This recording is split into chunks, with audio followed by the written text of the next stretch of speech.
WNST, Towson, Baltimore, and WNST.net. As many of you know, I have worn out my Stanley Cup champion hat for the Capitals, and we've talked a lot of hockey around here, and certainly putting a little hiatus on Ravens things until they get back out onto the practice field sometime after the All-Star game is held in Washington next month. This guy has been my baseball insider and friend for more than 2 decades.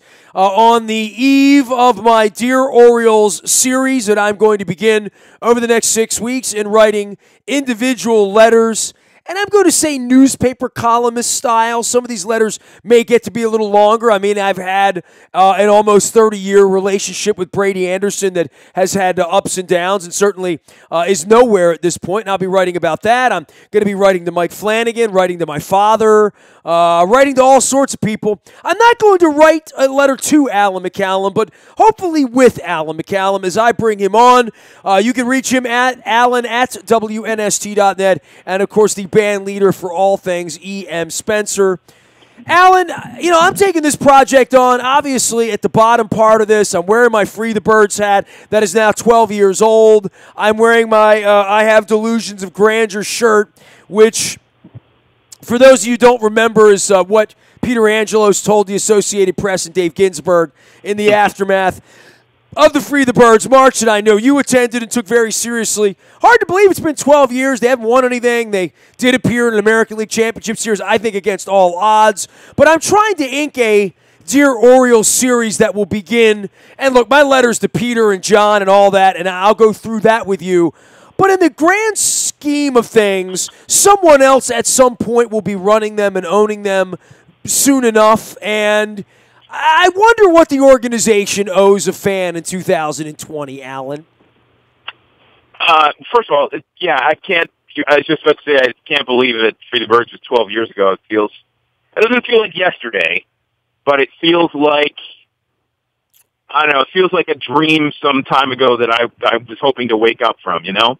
And the other thing is that you can certainly write a letter to me. I would say I represent an interesting cross between having the eyes of a knowledgeable fan and at times member of the media, certainly a person who has had particular awareness and vision of what's gone on. So I feel like I have a perspective. So I don't know what the letter would be, but sure, why not write one to me? There's a lot to discuss and a lot for them as they're clearly at a crossroads. In every sense of the word across roads, there's a lot for them to figure out right now. Well, and in figuring it out, I think the first thing that needs to be figured out is the identity of what they are, why they exist, who they serve, how they serve them, why they serve. You know, at the deeper part of all of my Tony Robbins is sort of like, where's the why? Like, why do you exist? Do you exist to be an ATM for Maryland citizens of sport who fell in love with Brooks Robinson and Boog Powell and Frank Robinson and Cal Ripken, and you're just here to collect money, you know, and siphon money off a cable bill? Or are you here to really serve the citizens and be a steward of sort of this trust that, you know, look, you saw the parade participate down in D.C. I know you spend as much time on the D.C. Beltway as you do the Baltimore Beltway these days down there at Strathmore, and I know most of your office was very enamored with the Stanley Cup champs hat that I'm holding here and showing for the YouTube camera, Allen. But, you know, there is a sense of community that the Orioles have so sorely lacked with people of your color, with people of my skin tone, with Hispanic, with black, with young, with all sorts of demographic that speaks to baseball and greater issues and this organization, and they're turning their back on international players, turning their back, quite frankly, on a large segment of the community when during after the riots they decided to lock everybody out and play a baseball game while tanks circled the building, as I remember, and I think is one of the more heinous things they've ever done. And they've done a lot of heinous things. And I would just say, when Peter goes and he's no longer running it, I don't know whether they're going to let John or Lou run it or who's going to run it.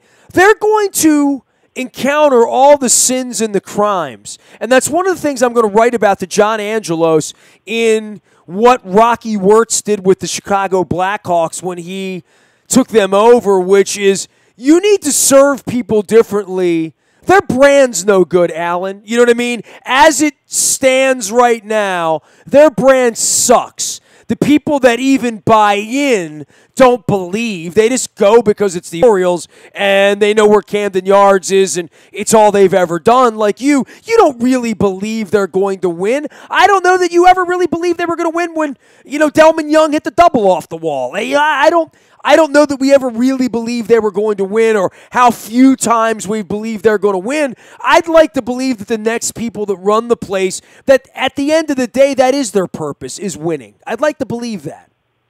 I believe they had a chance. I believe they had a real chance to win in 2014.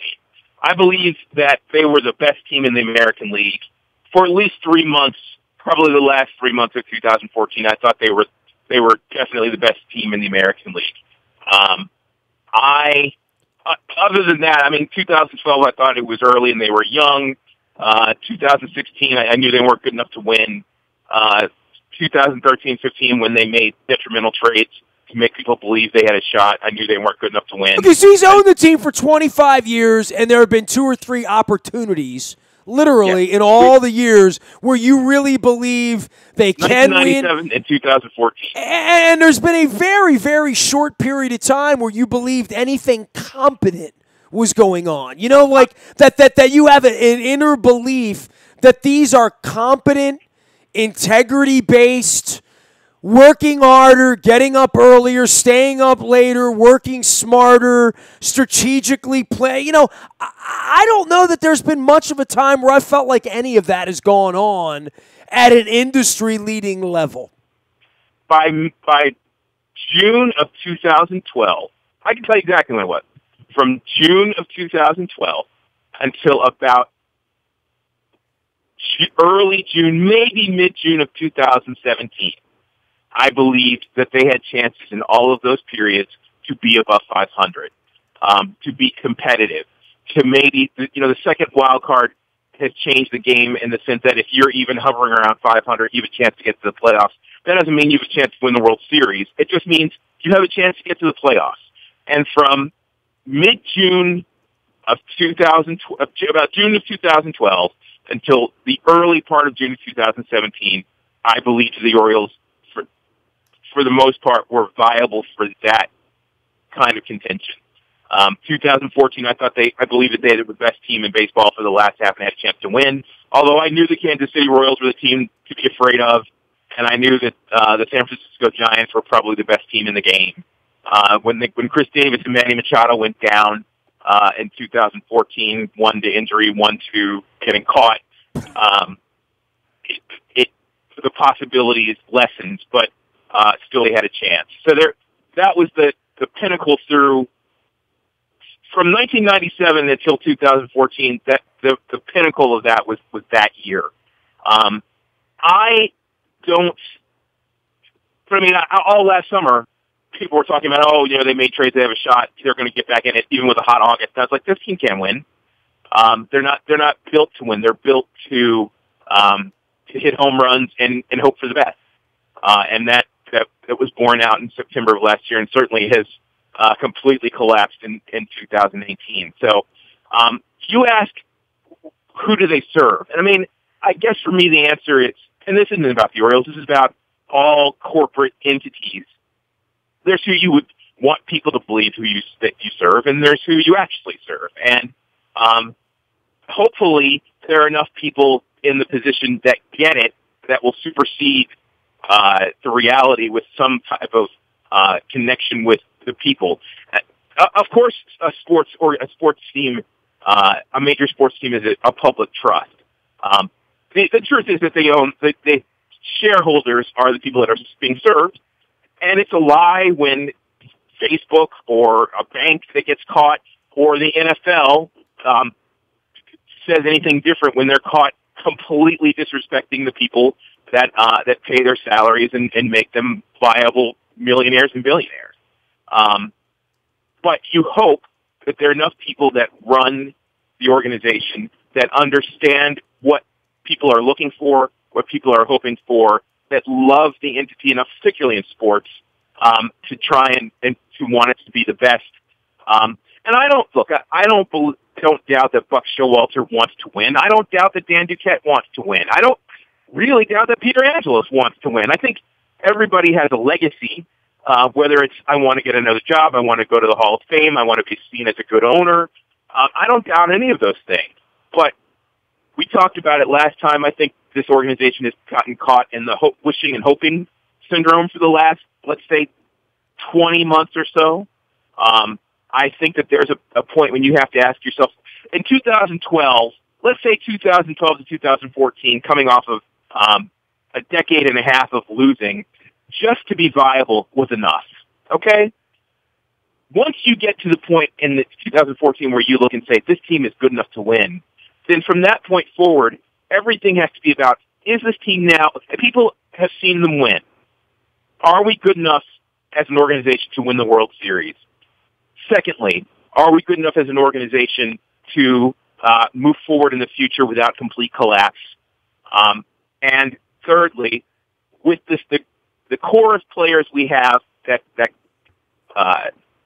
make up the body of the team, how long are they reasonably kept together before we have to make changes and make moves? And to me, I mean, those are the three most important questions. And frankly, they have failed at answering all of them. Coming up to this point, to the extent that if they don't move in the next 5 weeks, if they completely miss the window, that window will be entirely gone.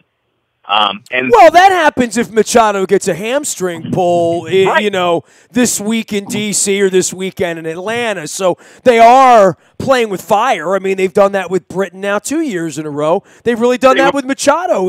Even back at the All-Star break last year when he was hitting the Mendoza line, when he was not as dealable at that point. Like Schoop would not be as dealable right now, quite frankly, right? So, I mean, Richard Blyer, who isn't going to bring you back some top prospect, but maybe get you, a AAA number 3, number 4 starter, or maybe a reliever at a low A level. He's gone. Trumbo's been dealing with injuries all year, so you're worried about him. Zach Britton could go back on the DL tomorrow, and absolutely, I mean, Manny Machado, you're praying that he stays healthy. I understand why they haven't dealt him. They're waiting for the market to form. But yeah, I mean, he is the lifeblood of what happens next. Jonathan Schoop, I mean, if you're the Orioles and you believe in him, and he's certainly had enough body of work to believe that this is more a blip, more of the aberration than, maybe he's not going to hit 290, hit 30 home runs every year, but at second base, if he continues to be 260, 270, hit 25 home runs, and play the kind of defense we've seen him play, then, I mean, he's certainly worth it. So if you're the Orioles, you go to him right now and say, sign this contract, and if he doesn't, then you move him. You won't get as much as you would have, but we're at the moment when all of this needs to be blown up, and you have to decide if you're going to keep anybody, who that core is. They need to be young enough to be viable. They need to be talented enough to be viable, and they have to be willing to be here in their heart to do it. So if Jonathan Schoop is that guy, this is certainly the moment to get him for less than you would have gotten him at the beginning of the year, because his numbers are down. The question is, do you believe in him? So they still have some pieces that they can move. It's not going to bring back all the returns they could have gotten, but they still have an opportunity to do something, and they have enough viable young players in the minor leagues. How good they are, nobody will know until they actually get here. But by August, there should be 3 or 4 young Orioles that are up here after playing most of the season in the minor leagues to see what they can do and whether they're ready or not. So they have an opportunity, but they have figuring out who's going to run it, figuring out who's going to be the one voice, and we've heard this. I mean, that all of the multiple voices that are being talked about that are clearly not in harmony, not in unison, not on the same page. Frankly, all those voices need to be gone. And just for the sake of confidence, for the sake of let's do something new, because all of these voices no longer work, even if they worked wonderfully previously. And Buck Showalter certainly in that category. If they worked beautifully before, they're not working now, and it's time to find a new leader. a new leader and his lieutenants, from which a new process of the Oriole way, a new era of the Oriole way can spring from. Allen McCallum has been our Orioles insider for a number of years. My Dear Orioles series is coming this week with an overall letter to whomever would own the organization about some sort of fan bill of rights. And, you know, I think for whomever the next head of state will be here in whatever way, and this could be said for the Ravens with Steve Bisciotti or Dick Cass, or and I don't even mean Ozzie Newsome or Eric DeCosta on the baseball or the football side. I'm talking about the overall, what is our brand, what do we stand for? They're never going to stand for Cal Ripken again, or Brooks Robinson again, or Earl Weaver, or Jim Palmer, or 33rd Street. That's all way ancient history, and I'd like to believe at some point the Angelos family will be ancient history. They're going to leave behind a bit of a mess. I think baseball's got bigger problems, and I know I've spoken to that, and lacrosse and the pace of the game and not appealing to young people, but how will they lure the community back to what they're doing if they're not winning? And if your admission is, well, we have to win, we have to win, we have to win, that's nice, that's noble, that's good. Try hard, do a good job. That's its own issue for the Angelos family right now. But on top of that, when you're not winning, there's so much you can do to engender goodwill, and the Capitals are about to find this out because the winning's all over with now. Now they're 0-0 again. What do you do with that goodwill? How do you turn that into hats, shirts, bumper stickers, ticket sales, all of that stuff, sponsor, all that, but how do you turn it into a lifetime deal? What you have with the Orioles, what I have with the Orioles, but quite frankly, what not a lot of people have with the Orioles, right? Which is that we're going to be with you through thick and thin and all that stuff. I don't know how they're going to get the attention back of the community without winning, but I think something fresh and a fresh message, if there was a brand rebuild to be done here, that if a new owner came in and bought the team and said, I'm going to blow up everything, I would love to know where that starts. I think it starts with some sort of honest, transparent relationship, right? Symbiotic relationship with someone here, and that is something that the Angelos family has sorely destroyed over a quarter of a century, quite frankly. So I have said to you before, and I firmly believe that the mark of a good owner is basically 3 to 4 things. Be willing to spend money, hire good people at all levels of the organization, shut the heck up and get out of the way, and trust your people. Just decide this is the guy I'm going to live and die with. And that doesn't mean you're not evaluating, doesn't mean you're not paying attention. It just means you let them do their job. And if it doesn't work, it doesn't work. But to have someone in position, you decide what your philosophy is. You decide who's going to best represent that for you. You search for them, you find them, you hire them, you give them the reins. I understand that if you're going to give someone a $400 or $500 million contract over the course of 5 to 10 years, that you want to ask the owner if that's okay. I get that, but there are a lot of other moves that don't need to happen. You don't sign Chris Davis because of nostalgia. You don't sign Chris Davis because everybody knows his name. When all of the signs, I heard someone say on another station that nobody complained when the Orioles signed Chris Davis to the deal, and I almost fell out of my chair. Like, really? I mean, it's not that he hadn't helped the club, and it's not that he hadn't done positive things, but the trends were pretty clear, even off of coming off worse than that was knowing Machado was coming up, and it would be used as an excuse to not keep Machado. I mean, we all knew that day, right? Right. So, I mean, and signing Chris Davis to a 3-year deal is very different than signing him to a 7-year deal. Why sign him to a 7-year deal when nobody else in the industry was offering him anything?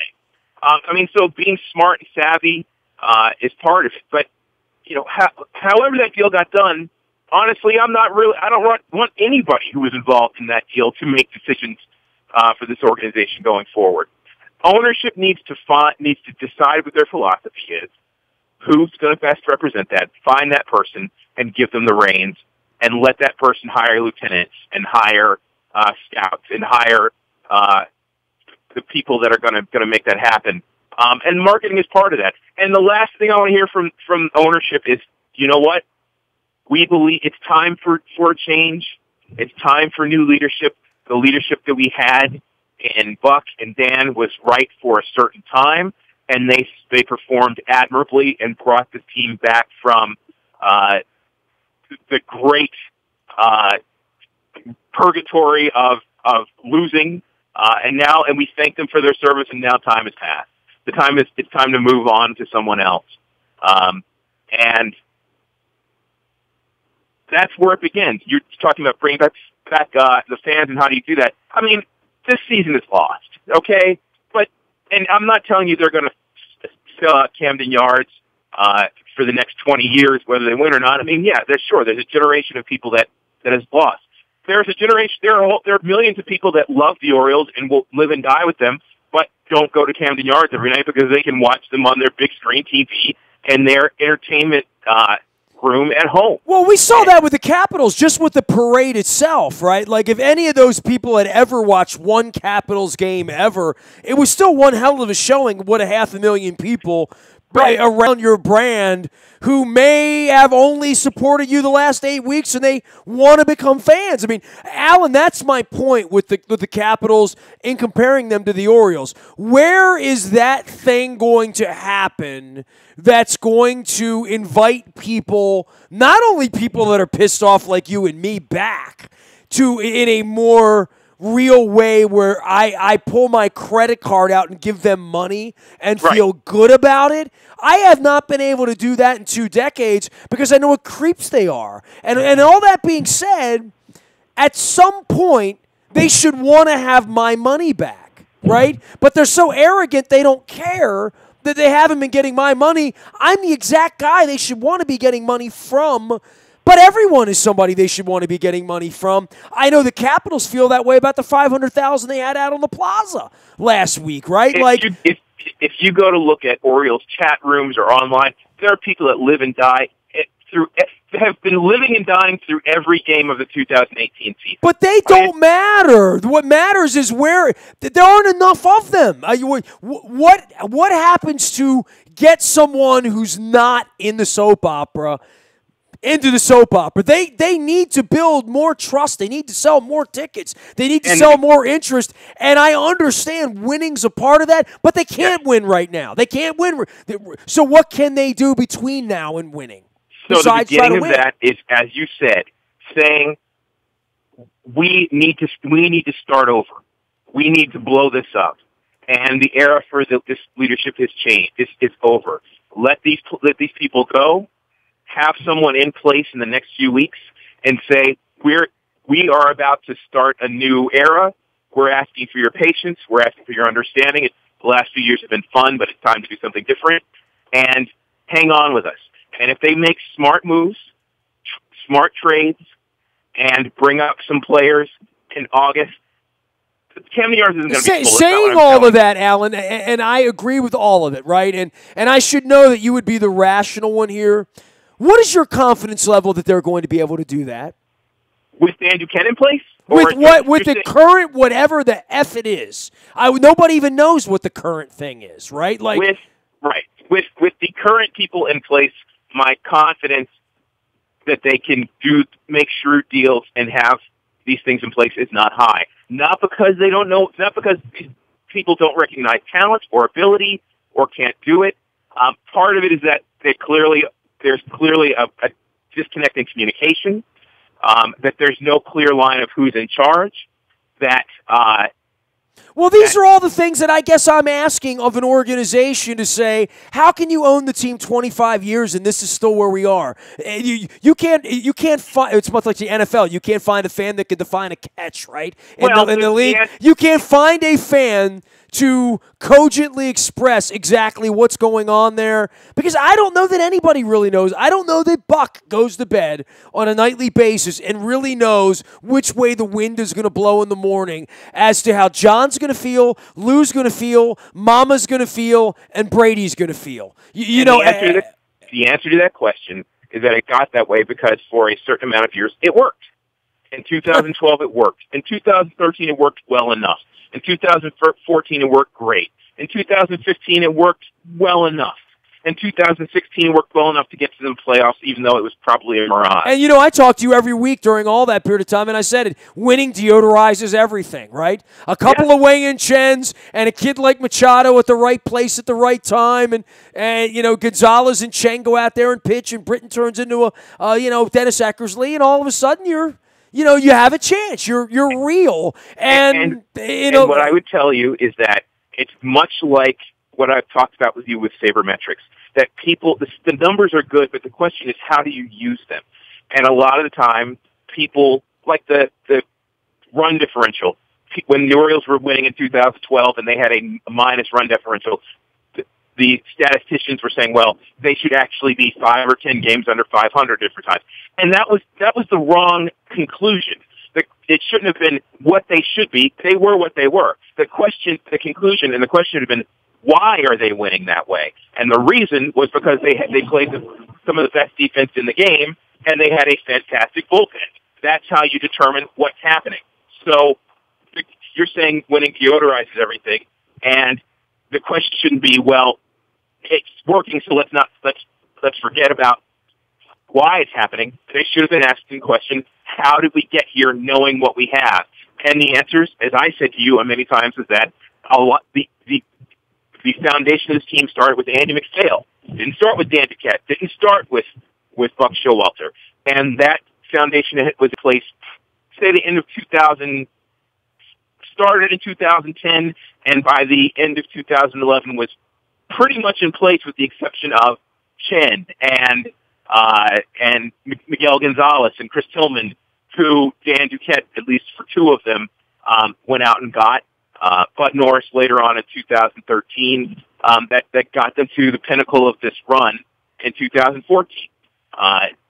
So perhaps they got that way because they just sort of lit up the cigars and said, well, let's ride it. We're having a good time, as opposed to asking the question, how did we get here? Why is it working? And how do we prevent ourselves from falling back into the abyss? And instead of actually being proactive and saying, hey, look, I said it to you then, J.J. Hardy, one of my favorite players for the Orioles, but I was concerned about how he was going to age into his next contract. Chris Davis, hits the ball farther than anybody, but how is that going to age going forward into a future contract? Nelson Cruz is older, but he's a good hitter, and he relates to some of the players that we want to hold on to. How does letting him go right now, how does that factor into things? As opposed to asking, sometimes you have to ask the right question to get to where you want to be. And sometimes you're not going to like the answers you get, Nestor. Sometimes it's maybe we just got lucky this time, or maybe this works for right now, but the reality is that this isn't going to last for very long. Maybe the question was, when the Orioles continuously kept signing catchers to fill the organization and they neglected infielders, maybe the question is, as I said to you, we keep drafting pitchers early, and the return on minor league pitchers is very insignificant. Maybe we should be drafting more position players so that we can fill those spaces, whether it be the infield or the outfield, more inexpensively, and have a surplus so that we can trade for pitchers. These are the questions that organizations need to ask themselves so that they don't get to a point where they are derelict in their responsibility for finding out the hard truth, the hard realities about who they are, what's going on, and if they're not going to spend money, whether they spend money or not, how to make themselves viable going into the future from a financial standpoint, from a fan standpoint, from a winning standpoint, and from a place where players, nobody's going to give the hometown discount. That's not what I'm talking about. But where players say, hey, I want to come back here. This is important to me. And they got that with Darren O'Day, where Darren O'Day clearly signed a deal and said, hey, I like the way Buck uses me. I think he'll do well. And they got him back. Or if it's in Washington, where everyone was expecting Steven Strasburg to be on his way out to San Diego, but he signed back with the Nationals early, shockingly, and a lot of people point to one of the greatest moments of scorn for Rizzo when he shut him down in a playoff year to protect his arm, and a lot of people speculated that Strasburg liked that he thought that was he wanted an organization that would be concerned about him going forward and not just using him up until they were done with him.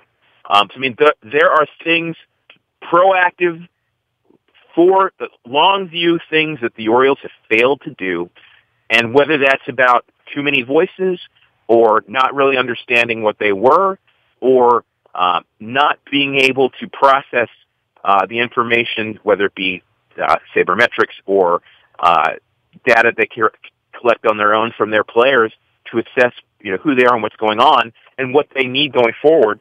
I mean, those are the questions that we can speculate about, but that's the job of a general manager and a manager and an owner and the scouts. And we all know that they don't have enough scouts. We all know that they have failed miserably in terms of going beyond a certain market into the international system, into looking at something that...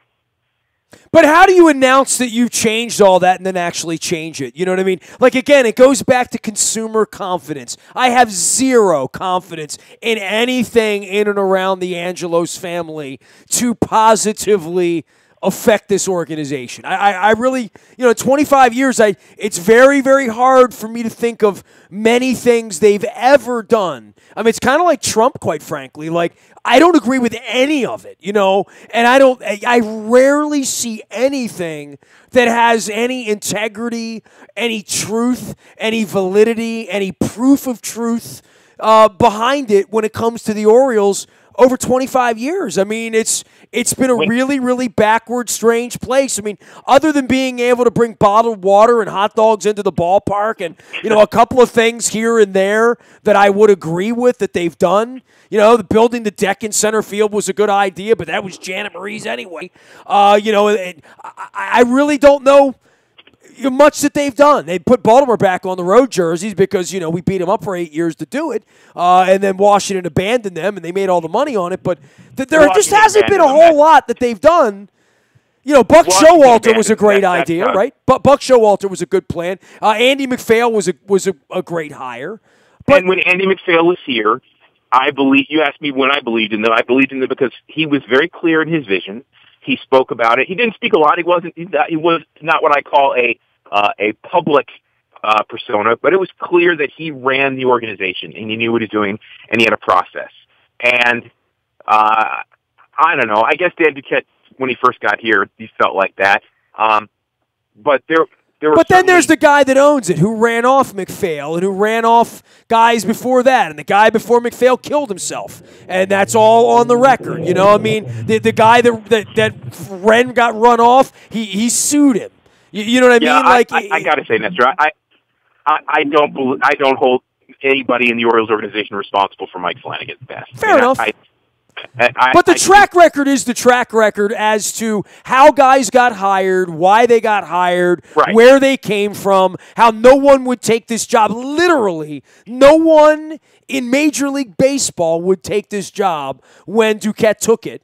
And that was after Flanagan killed himself, by the way. And, and Buck Showalter taking the job after every Bobby Valentine and Girardi turned it in. I mean, it's kind of miraculous that it turned out the way it did, and they won for a couple of years. Like, I find that to be the miracle in all of this, that it ever got good enough that I could get on a plane and go to Kansas City and watch them get swept in the American League Championship Series. It did. I mean, that's amazing. Now, how do we do it again?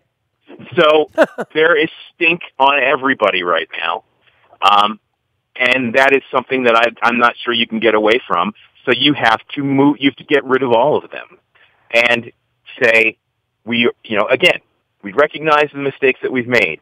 I'm putting this person in charge. They're going to run the organization. They're going to be the voice. We're going to get out of the way and let them do this, and stick with us as we develop new players. And then look. There will be if they do those things, it will not be sold out at Camden Yards, but there will be people who will come to see what the product looks like right now. And if they look decent, then that could feed the next year. And while that's happening, you do things like, price breaks on Tuesday nights and fireworks and getting people out of the community. Are they going to do this thing? I don't know. How about you start with just being, like, honest? You know, that's really been at the heart of this. If we get to Peter and his sins, and, you know, his sins are about to sort of kind of be over because they're not going to be continuing. We hope, we think, we guess, we don't know. We don't even know where he is or what he's up to. And, you know, this is a week after the Washington Nationals put the Sun in charge and Mark Lerner and let the folks in Major League Baseball know. We don't know anything about any of this other than it's always been a little screwy. And at some point, they're going to stop paying for the sins of Peter Giangelos and for the track record of agents who wouldn't steer players here because he would fudge, you know, medical reports to make them look foolish and shave years off of deals, which he did as recently as 2 years ago, quite frankly, with a pitcher, right? So with Gallardo, right? So I at some point, that's not going to affect this organization any longer. It has to, but I don't know when that happens. Tomorrow. That's not tomorrow. That is not tomorrow. You're right. Look, there's some things that you can't get past. They can fire Duquette, they can fire Buck Showalter, they can fire Brady Anderson. They're not going to fire Peter Angelos. They're not going to. They might decide that one or the other sons is going to be in charge, but the Angelos name is going to be attached to the Orioles for a little while. We've already seen that the Orioles can win with that. Those issues in place with the reality of them. Now they need to do it again. And the first thing they need to do, fans know that the Angelos family is going to be attached. I mean, they know that. But they also know that you can win in 2012 and 2014 and 2016 with them in place. So how do you get back to that? And fans are going to be concentrating on the players and the talent they see on the field. And here's the reality. Gausman and Bundy have not been Cy Youngs, but they've been okay. And Cashner has not been as good as we would like, but he's at least half the time pitched well enough for them to win. If they were scoring any runs at all, he'd probably be at 500. Alex Cobb is going through a lost season, but there are signs that he's going to come out of it, and we know his track record. So, I mean, they have a viable pitching staff going into next season, not to have an ERA at 3 or below, but to have enough to win some games if you have some fundamental talent on the field around them. So, I mean, they have a piece of it potentially in place. So then the question is, you're going out to make the rest make sense. Offensively, bullpen, defense, how do you go out and do that? Fans are going to be looking for the players they see on the field, and if they believe there's any potential. We debated Chris Richard and Jay Gibbons and all of those guys for a period of time.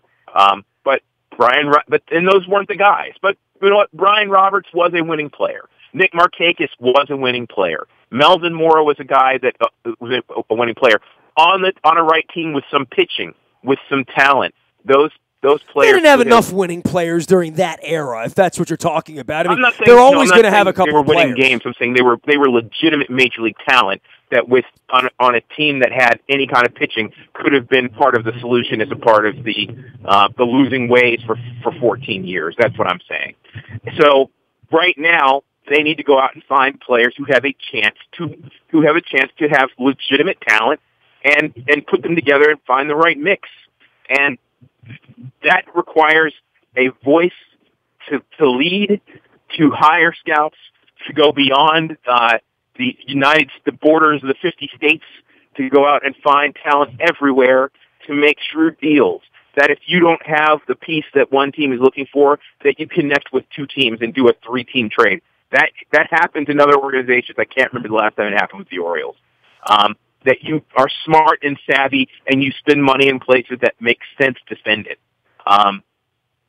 That as much as you think, oh, well, the fans love to see Adam Jones' face on the flag with Chris Davis, and you say, are these players really going to help us 5 years down the road? And be able to assess that. And treat it more like a business and sell the brand and reach out to the fans in different ways. That's the way the game is going. And if you are looking for players to stay for 15 or 20 years anymore. You know, as you said, Cal Ripken and Brooks Robinson and Eddie Murray, they've got statues in center field now because they don't play here anymore. And they don't get paid. The superstar players don't get paid the way those players got paid. I remember when Cal was getting $6 million contracts every year, and that was big money. And, you know, Manny Machado would laugh at that salary as if it was a slap in the face. So, I mean, the era is different, and you have to think differently. You have to treat the game differently. You have to approach players and how you sign them differently. But what they really need to do is remove the people in leadership that have been part of the problem getting them here. Admit that fault as ownership. Admit it, and find a voice to put in place to 25 years, this ownership's never admitted fault, guilt, literally anything, which is, again, one of the fundamental issues is what is the reach? What is the message to the community? And these are the questions I'm going to be asking over the next 6 weeks as this thing unfolds, with or without transparency, with or without a strategy, with or without an explanation. I mean, it's almost like, oh, you're an Oriole fan? Well, it's none of your business what we're doing, you know? And if they don't do those things, if none of that happens, then they won't get the fans back. And nobody will return until they go 15-5 over a 20-game stretch 2 years from now, or if they're lucky. If they don't do anything to reach out to the fans to say, hey, we hear you, we see you, we recognize this. Again, I mean, the Facebook commercials where, hey, we screwed up, we know what we're about. I mean, do I believe that they really do? No. I believe the next opportunity they have to sell out, they'll do it. But the point is that they're trying to reach people in a way that connects them. Hey, you came here for friends. You came here for the memories and the pictures, and we recognize that, and we know it, and we're going to do better next time. We promise. And for some people who are too cynical, that they won't reach them, and for a lot of people it will, because they still continue to use that. And if you're an Orioles fan, it's very easy. How do you reach an Orioles fan? You play it. You hear the what is it, a coronet at the beginning of something magic happens, and you play and you show shots of Eddie Murray and Cal Ripken and John Lowenstein running around the bases, throwing his hands up in the air, and Earl Weaver yelling at an umpire, and you say, "We see. This is what we once were." Boom. Isn't it a bugle? I don't think it's a clarinet, though, right? It's not. No, it's a coronet. Coronet. I don't know. Yeah. It's trumpet. It's a different kind of trumpet. Anyway, okay. And I thought you said clarinet. Coronet. No, coronet. And then you say everyone's Googling that right now, but okay, it's fine. And then 2014, and you show Adam Jones and Manny Machado. Like, this is when we were the best in this era. And then you say, hey, we know what the Orioles way is about. The Oriole way is about. We lost our way. We've lost our way first for 14 years, and now again in this ugly blip. But you know what? We have a rich history to draw from. How about this? You convince me that you're not going into a 12-year hole like you did the last time. You know, right. Convince me that you're better led, and there's nothing right now empirically out there over the last 18 or 24 months, beginning with signing Davis, not dealing Machado, screwing around with Britton, screwing around with Duquette when he wanted to leave. All of these signs are that you're still an effing mess. I mean, literally, that is our belief as intelligent human beings. And the only way to acknowledge at this point that you are ready to admit your sins, go to confession, and do the Hail Marys, is to start to blow things up. To be this far into a season where you reached 50 losses faster than you could get. Yeah, you want to prove you're doing things differently? Great. Do things differently. How about that? Is to blow it all up and say it's time to start over. And if you do that publicly, apologize for it, and show and go say, put the person right in front. Here's the guy. You don't know his face. You don't know his name. Maybe you know his name if you're a baseball fan. But you don't know it from the Orioles organization. But we believe that he has the vision. Here, John Q, tell them what your vision is. And then he goes out and talks about the vision, and you have Jim Palmer and various other Orioles stars standing behind him and saying why they believe what he has to say, and then not in a month, not in maybe a month, but not in the off season. You right away have him starting to make moves to move players that are attached to the stench of the 2018 season, which started not in March of 2018, but started in, let's say, late August of 2017. I'm being kind in that. And you start to move those guys out, then I think there are enough people that will say, I will give this a chance and see where the Orioles go from here. Allen McCallum has been our Orioles insider for a number of years, 20 years. We're going to continue to get after it for the next 20 years, and especially over the next 6 weeks. The Dear Orioles series, one by one, I will be writing and inking letters to the heads of state for all things birds. Allen, rest up. It's going to be a long summer. Hopefully see you then at the All-Star game in Washington next month. All right, man. Sounds good. Allen McCallum has been our Orioles insider. He's my pal. You can reach him, Allen, at WNST.net. You can find me out on the Buy a Toyota.com audio vault 24 hours a day from anywhere in the world on your mobile device by downloading the TuneIn Radio app. We do come in crystal clear from anywhere in the world. The morning newspaper ships directly to your email inbox at 7 a.m. It's all brought to you by Planet Fitness and PlanetFitness.com, where it's still $10 a month to get in the best shape of your life, guaranteed. Any breaking news when they deal Manny Machado, you will get it first on the WNST Tech Service. It's all brought to you by Coons Ford of Security Boulevard. Dennis is here on Thursday from 3 until 5. It is the SSV on WNST. I am Nestor. We are WNST.net, AM 1570, and WNST, Tassel, Baltimore, and we never stop talking Baltimore sports.